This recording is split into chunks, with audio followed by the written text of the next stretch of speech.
તો આ તરફ સ્માર્ટ સિટી અમદાવાદમાં વાયુ પ્રદૂષણ ચિંતાજનક સ્તરે છે। શહેરનો સરેરાશ AQI 245ને પાર નોંધાયો છે। વૈષ્ણવ દેવીમાં AQI 306, ગોતામાં 290 સ્તર પર નોંધાયો।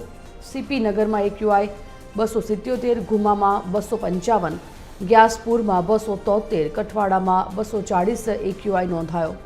આ તરફ રખિયાલમાં 230, શાહીબાગમાં 225, ઉસ્માનપુરામાં 240 અને બોડકદેવમાં AQI 260 નોંધાયો છે। મણિનગર અને બોપલમાં AQI 242 નોંધાયો છે।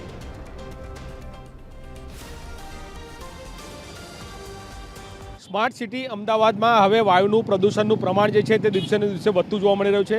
ખાસ કરીને વાત કરીએ જ્યારે AQIની વાત કરવામાં આવે, એર ક્વોલિટી ઇન્ડેક્સ, જે દિવસે ને દિવસે વધતો જોવા મળી રહ્યો છે, જેનું મુખ્ય કારણ મારી પાછળના હું આપણે દ્રશ્યો બતાવવા માંગીશ કે જોઈ શકાય છે કે અમદાવાદમાં જે પ્રકારે અત્યારે હાલ સરેરાશ AQIની વાત કરીએ ત્યારે 245ની આસપાસનો AQI જે છે તે નોંધાયો છે।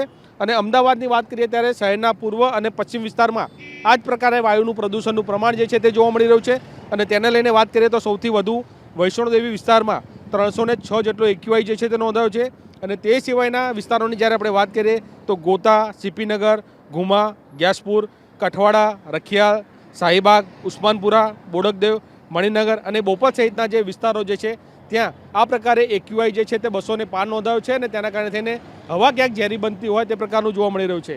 ખાસ કરીને વાત કરીએ જ્યારે સ્માર્ટ સિટીની વાત કરવામાં આવે તો અત્યારે હાલ સ્માર્ટ સિટીમાં દરેક જગ્યા પર ખોદકામ જે છે તે ચાલી રહ્યું છે, રોડ રસ્તાના કામ ચાલી રહ્યા છે અને સાથે સાથે જે પ્રકારે બિલ્ડિંગો બનવાનું કામ ચાલી રહ્યું છે અને તેના કારણે થઈને આ વાયુનું પ્રદૂષણનું પ્રમાણ જે છે તે વધતું જોવા મળી રહ્યું છે। દ્રશ્યમાં જોઈ શકાય છે કે અમદાવાદમાં પણ હવે દિન પ્રતિદિન વાહનોની સંખ્યા પણ વધતી જોવા મળી રહી છે। અને વાહનોની સંખ્યાની જ્યારે વાત કરીએ ત્યારે અત્યારે હાલ આપ દ્રશ્યમાં જોઈ રહ્યા છો તે મુજબ જ અમદાવાદના SJ હાઈવે પરના આ દ્રશ્ય છે કે જ્યાં જોઈ શકાય છે એક બાજુ ખોદકામનું કામ ચાલી રહ્યું છે, બ્રિજ બનવાનું કામ ચાલી રહ્યું છે અને ત્યારે આ પ્રકારે જ્યારે વાહનો પસાર થતા હોય છે ત્યારે ધૂળ માટી જે છે તે ઉડતી હોય છે, સાથે સાથે વાહનોના જે ધુમાડા હોય છે તે પણ જોવા મળતા હોય છે અને તેના કારણે થઈને હવે ક્યાંક હવા જે છે તે ઝેરી બનતી હોય તે પ્રકારનું જોવા મળી રહ્યું છે। ખાસ કરીને વાત કરીએ જ્યારે પ્રદૂષણની વાત કરવામાં આવે તો પ્રદૂષણનું પ્રમાણ વહેલી સવારે અને સાંજે જે છે તે મોટા પ્રમાણમાં જોવા મળતું હોય છે અને તેના કારણે થઈને નાગરિકોને પણ સલાહ આપવામાં આવે છે કે જે આ પ્રકારના જે વિસ્તારો હોય કે જ્યાં ઝેરી વાયુનું પ્રદૂષણનું પ્રમાણ વધુ હોય ત્યાં લોકોએ માસ્ક પહેરવો જોઈએ।